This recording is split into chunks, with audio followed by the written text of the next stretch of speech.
This week, we're going to talk about Taylor Swift's Apple Music campaign. You guys all remember the bad blood between Swift and music streaming service Spotify. What a nightmare that was.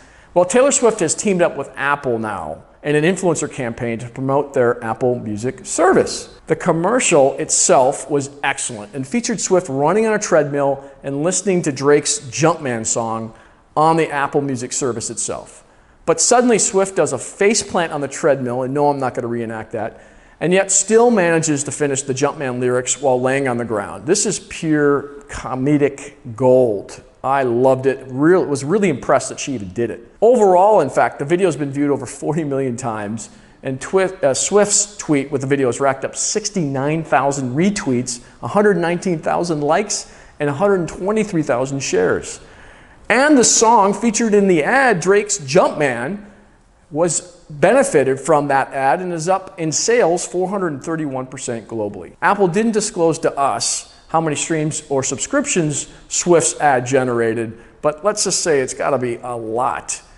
There were thousands of memes created of Swift falling down over and over again, and Google shows 950,000 search results for this campaign. The minute format is new for Instagram, and they were able to feature it in this ad. They got this before any of the marketers got it. It's just recently opened up to all of us. So this obviously is a successful campaign on several levels.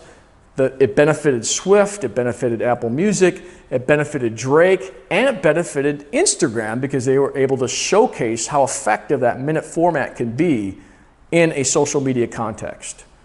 But it could have been better. First, the call to action is at the end of the video, which is fine, but the link in both their Instagram and Facebook posts point to a generic Apple download screen on the desktop. But on the mobile, it does land on the 3-month program. Second, when a video is that hot, unless you're Apple, which you're not, you should be promoting this with Facebook and Google social ads. I don't care if you're Apple, though. When the fire's lit, you should keep stoking it. Third, I would have remarketed those visitors back to that landing page or a better landing page. Fourth, now Apple's in a different situation, of course, but if you were running this campaign, you'd want an automated email drip sequence or some kind of follow-up plan. I didn't get one after entering it myself. Lastly, Instagram marketers are the big winners here too, as Apple and Swift show how a 60-second video can really move the needle. But I still feel like Instagram could have done more to kind of promote this themselves as the new 60-second format, because it worked out so well, a lot of views. So now let's go see what Deb Lavoy has to say from kind of a human perspective as she grades this campaign herself.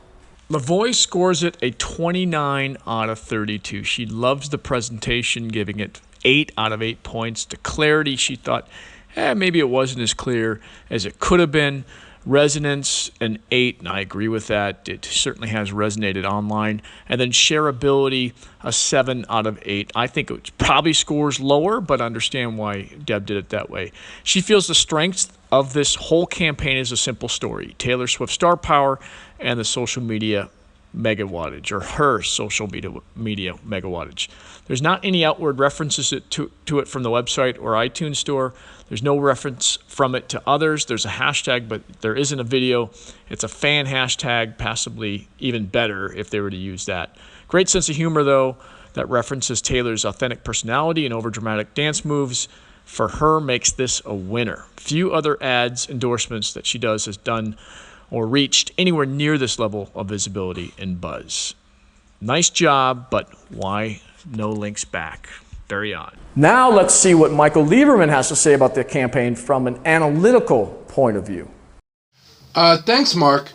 I really like this ad. We ran a 10,000 Twitter search for the ad hashtag and came out with a 30% penetration. Now, that's high.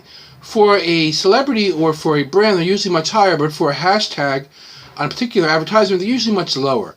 Looking at the graphic, we can see very tight clusters of messages, meaning the message of the ad itself was very clear, and that's what's being tweeted about. Now, were we to analyze this ad, what we would do is run something called an ANOVA model, and the input of the ANOVA model would come from eye tracking data.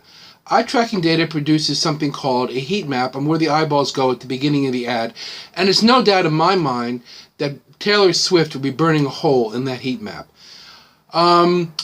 Celebrities make terrific advocates for certain brands, and I think she's just a terrific celebrity for this ad.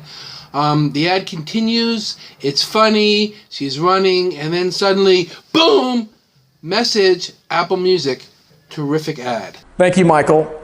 In summary, so what will Apple Music do next? According to Larry Jackson, Apple Music's head of content, it's going to be, and I quote, it's going to be an assault and a barrage of stuff that you'll see over the next couple of months. So I'd expect a lot more influencer content and a lot more things they're doing in regard to this Apple Music service.